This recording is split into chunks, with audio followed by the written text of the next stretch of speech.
La vie de Diogo Jota, de son vrai nom Diogo José Teixeira da Silva, est une histoire de talent, de passion et de dévouement, mais aussi de profonde tristesse et d'une fin tragique qui a marqué à jamais les fans de football. Né le 4 décembre 1996 à Massarelos, Porto, au Portugal, Jota a grandi dans une famille passionnée de football, avec ses parents Joaquim et Isabel Silva, et son frère cadet, André Silva, lui aussi engagé dans une carrière de footballeur. La plus grande tristesse de Jota n'était pas les blessures ni la pression sur le terrain, mais la culpabilité de ne pas pouvoir passer suffisamment de temps avec sa famille pendant les années les plus fastes de sa carrière. Il confiait un jour à sa femme, Ruth Cardoso, qu'il y avait des nuits où il restait allongé dans son hôtel après les matchs à l'extérieur, regardant par la fenêtre et pleurant en pensant aux anniversaires manqués de ses enfants ou aux soirées qu'il n'avait pas pu passer avec ses parents. Cette tristesse s'est aggravée lorsqu'il a réalisé que sa célébrité et son succès sur le terrain lui avaient coûté de précieux moments avec ses proches. Bien qu'il ait tenté de compenser en emmenant sa famille en vacances d'été en Algarve ou en organisant des fêtes surprises pour ses enfants, le regret le hantait toujours, comme une blessure cachée au cœur. La carrière de Diogo Jota a été un voyage des petites rues de Porto au plus grand stade du monde, où il a laissé son empreinte par sa vitesse, sa technique et son talent de buteur. Il a commencé à jouer au football à l'âge de 9 ans au club local du Gondomar SC, avant de rejoindre le centre de formation de Passos de Ferreira en 2013. Un an plus tard, à 18 ans, il a fait ses débuts en équipe première lors de la saison 2014-2015, devenant le plus jeune buteur de l'histoire du club en Primera Liga grâce à un doublé contre l'Académica de Coimbra. Son talent a rapidement attiré l'attention de l'Atlético Madrid, qu'il a recruté en 2016 pour environ 7 millions d'euros. Cependant, son passage à l'Atlético ne fut pas aussi brillant qu'escompté. Il ne fut pas sélectionné en équipe première et fut prêté au FC Porto pour la saison 2016 à 2017. Il y inscrivit 9 buts en 37 matchs, dont un triplé en Ligue des champions de l'UEFA contre Nacional, démontrant ainsi son potentiel sur la scène européenne. En 2017, il fut prêté aux Wolverhampton Wanderers en championnat d'Angleterre de football, où il explosa véritablement. Il inscrivit 17 buts en 44 matchs, contribuant ainsi à la victoire des Wolves en championnat 2017-2018 et à leur montée en Premier League. Son contrat définitif de 14 millions d'euros fut signé en 2018 et il continua de briller, inscrivant 44 buts en 131 matchs sur 3 saisons, dont un triplé contre Leicester City en 2019, devenant ainsi le deuxième joueur portugais après Cristiano Ronaldo à inscrire un triplé en Premier League. En 2020, Jota a rejoint Liverpool pour 41 millions de livres sterling, une décision qui a profondément transformé sa carrière.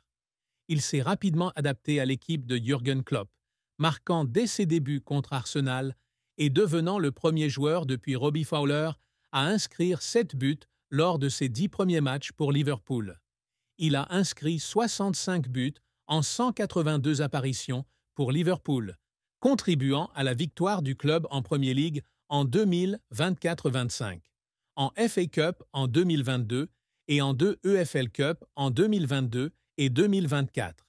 Sur la scène internationale, il a fait ses débuts avec le Portugal en 2019, inscrivant 14 buts en 49 apparitions et contribuant à la victoire du Portugal en Ligue des Nations de l'UEFA en 2019 et 2025. Cependant, sa carrière n'a pas été sans heurts. Une blessure au genou en 2020 l'a tenu éloigné des terrains pendant 3 mois, et des blessures successives lors de la saison 2022-23 l'ont contraint à n'inscrire que 7 buts en 22 apparitions, un chiffre faible par rapport aux attentes. Il a fondu en larmes dans le vestiaire après avoir manqué l'occasion de marquer le but de la victoire lors du match nul 2-2 contre Tottenham en 2021, estimant avoir laissé tomber ses coéquipiers et ses supporters. Il a également subi la pression des médias, certains critiques suggérant qu'il n'était pas assez régulier pour devenir une star. Les longues soirées à la salle de sport, à regarder des matchs pour améliorer sa technique, l'ont laissé épuisé et parfois en larmes, sous la pression de devoir faire ses preuves. La triste fin de la vie de Diogo Jota eut lieu le 3 juillet 2025, lorsqu'il perdit la vie avec son jeune frère André Silva dans un accident de voiture sur l'A52 près de Zamora, en Espagne. La Lamborghini dans laquelle il voyageait creva un pneu en doublant une autre voiture, provoquant une perte de contrôle, une sortie de route et un incendie. L'accident eut lieu 11 jours seulement après le mariage de Jota avec Ruth Cardozo, alors qu'il retournait à Liverpool pour préparer la nouvelle saison après une opération mineure, qu'il avait rendu incapable de prendre l'avion. Sa mort soudaine à 28 ans, au sommet de sa carrière et après avoir vécu les plus beaux moments de sa vie, bouleversa le monde du football. Il laisse derrière lui sa femme et ses 3 jeunes enfants, Denis, Duarte et une fille dont le nom n'a pas été dévoilé. Dans les jours qui suivirent l'accident, des milliers de supporters se rendirent à Anfield pour déposer des fleurs, des écharpes et son maillot numéro 20, tandis que ses coéquipiers Virgil van Dijk et Andy Robertson étaient en larmes en évoquant leur ami proche. Jota avait confié à Ruth qu'il souhaitait qu'on se souvienne de lui comme d'un homme qui a vécu pleinement sa vie, sur le terrain comme dans la vie. Mais sa mort soudaine a brisé ce rêve, laissant sa famille et ses supporters dans un chagrin inconsolable. L'amour et le mariage de Diogo Jota sont une histoire d'engagement et d'amour durable, non dénuée de moments de tristesse. Il a rencontré Ruth Cardozo alors qu'ils étaient tous deux au lycée à Porto, et ils ont commencé à se fréquenter en 2013, alors que Jota n'avait que 16 ans. Leur histoire d'amour d'enfance a perduré au fil des ans, alors qu'ils passaient de Paços de Ferreira à l'Atlético Madrid, Porto, Wolverhampton et enfin Liverpool. Ruth a toujours été là pour lui, depuis ses débuts de jeune footballeur inconnu jusqu'à son ascension vers la gloire en Premier League. Ils se sont fiancés en 2022 lors d'une soirée romantique au bord du lac de Porto. Et le 22 juin 2025, ils ont célébré un mariage privé dans leur ville natale. Jota a un jour posté sur Instagram que c'était un jour inoubliable, et Ruth a répondu qu'elle avait eu de la chance d'être avec lui. Ils ont 3 enfants, Denis, Duarte et une fille née l'année dernière.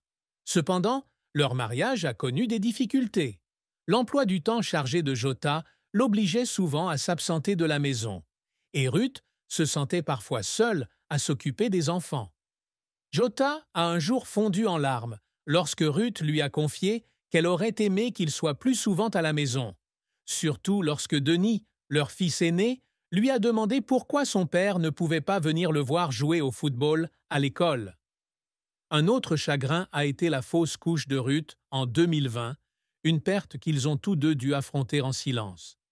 Jota a un jour confié à son frère André qu'il se sentait impuissant de ne pas être plus présent pour Ruth dans les moments difficiles, ce qui l'a poussé à se reprocher d'avoir laissé sa carrière accaparer autant de son temps. Le secret que Diogo Jota a gardé secret pendant de nombreuses années était un journal intime qu'il tenait depuis ses débuts à Paços de Ferreira. Il y notait ses peurs profondes de ne pas pouvoir répondre aux attentes de sa famille et de ses supporters. Il y évoquait les nuits blanches qu'il passait, craignant de ne jamais réaliser son rêve de jouer en Premier League, ou la culpabilité qu'il ressentait de ne pas avoir été là pour ses parents au moment où ils avaient le plus besoin de lui. Une page de son journal raconte l'époque où il a failli abandonner le football après s'être vu refuser du temps de jeu à l'Atlético de Madrid, estimant n'avoir pas su prouver sa valeur. Il n'a jamais partagé ce journal avec qui que ce soit, pas même avec Ruth, de peur qu'il ne révèle sa vulnérabilité, qu'il avait toujours dissimulée derrière un sourire éclatant sur le terrain. Ce n'est qu'après sa mort que Ruth a retrouvé le journal dans une boîte chez eux à Liverpool et a pleuré en lisant ces mots émouvants. Le journal a révélé un Jota différent, qui luttait contre le doute mais était déterminé à poursuivre sa passion. Et cela a rendu sa famille d'autant plus triste de réaliser les fardeaux qu'il avait portés en silence. Les exploits que Diogo Jota a toujours essuyés ne se limitent pas aux trophées sur le terrain, mais visent aussi à être une source d'inspiration, un père et un mari modèle. Il rêve d'être reconnu comme l'un des meilleurs joueurs du Portugal, aux côtés de légendes comme Cristiano Ronaldo. Le titre de Premier League 2024-2025, ainsi que la FA Cup et 2 EFL Cup, constituent des étapes importantes de sa carrière. Il a un jour confié à son coéquipier Virgil van Dijk que le moment où il a soulevé le trophée de Premier League à Anfield était la première fois qu'il s'est senti véritablement digne de l'amour des supporters. En dehors du football, Jota a également travaillé dur pour s'imposer dans la communauté des joueurs avec son équipe e-sport, Luna Galaxy, et est devenu numéro 1 mondial de FIFA 21 en 2021. Il souhaite également être un père dont ses enfants peuvent être fiers, passant souvent du temps à jouer au football avec Denise et Duarte ou à lire des histoires à sa plus jeune fille. Il a un jour refusé un contrat de sponsoring de plusieurs millions de dollars avec une société de Paris, souhaitant préserver son image auprès de ses enfants. Ses efforts, même s'ils ne lui ont pas apporté la célébrité, sont les